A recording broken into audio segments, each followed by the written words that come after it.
Hi, everybody. Thank you so much for joining us today. Today we're going to talk about genealogical research and place names. When you do genealogy, every little thing is important. And pinpointing the location of an ancestor's place of birth, marriage, death, or place of residence is often a challenge for researchers. Successful research depends on the ability to determine what jurisdiction, that is, the town, the county, the province, state, or country, your ancestor resided in during the specific time period of interest. Place names have genealogies just like people. Originally, place name variations in the North American colonies fell into three categories. Number 1, variations of famous British peers such as Georgia, Williamsburg, Jamestown. Number 2, place name variations such as Plymouth, New Hampshire, New Amsterdam, and New York. 3, Native American names such as Delaware, Narragansett, and Ticonderoga. Following the Revolution, towns were often named after an early settler, hometown of first settlers, or heroes from the Revolutionary War. County names present another challenge. Some counties had one parent county, while others had as many as 3 or 4 or more. Some counties were later subdivided or produced children counties.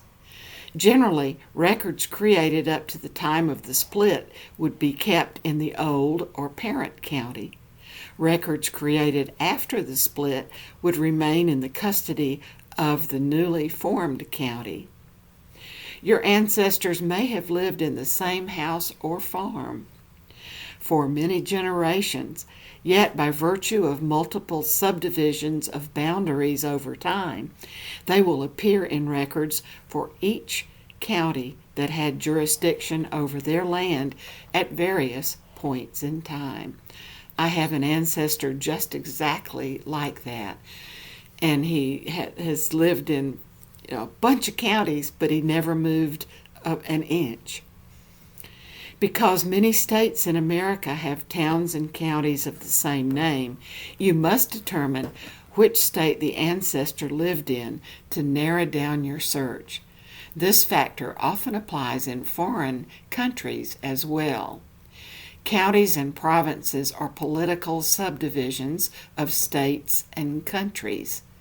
If your notes or compiled research mentions landmarks or specific geographic features such as creeks, hills, rivers, roads, etc., make sure you include them in your notes.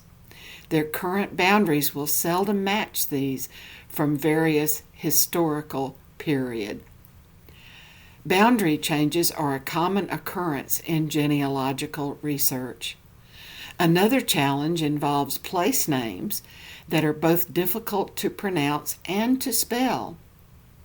Researchers often discover that place names in this category are often misspelled in records and other important early sources. Two such examples that surfaced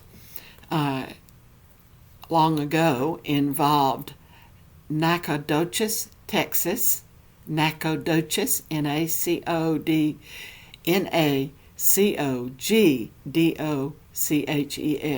Nacogdoches, Texas, and Natchitoches, Louisiana, Natchitches,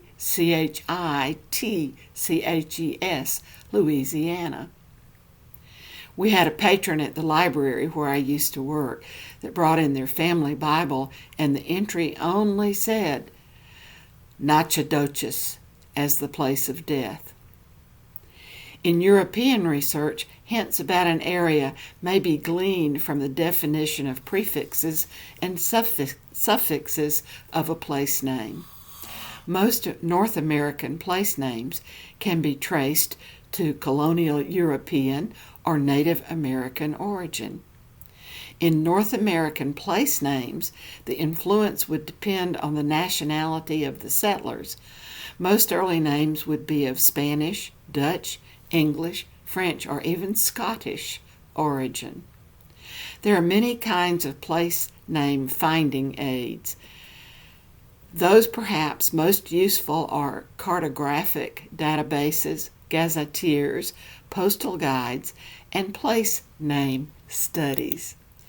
Thank you so much for joining us. We'll be back with more next time. Hope you will join us. Thank you.